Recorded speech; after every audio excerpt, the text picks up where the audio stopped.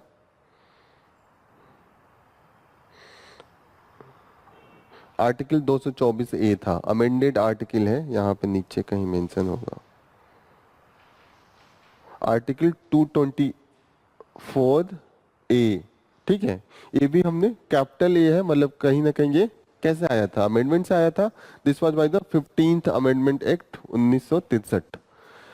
अब इस पे हमेशा रहता है, देखिए जो पावर एडॉक जज का सुप्रीम कोर्ट में, वो साफ साफ कॉन्स्टिट्यूशन में मेंशन था। हाई कोर्ट के लिए कोई मेंशन नहीं था, क्योंकि उसका मिसयूज भी हो सकता था, फेवरेटिज्म ये सब चीजें हो जाती हैं, तो इसको हटाने के लिए हमने नहीं लाया था।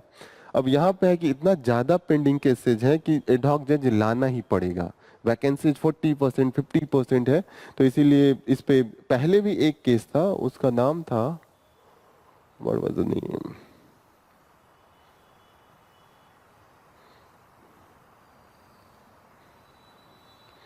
उसमें उन्होंने ये कह के रखा था कि 20% जब तक वैकेंसीज नहीं हो तब तक हम एडॉक जज नहीं ले सकते हैं।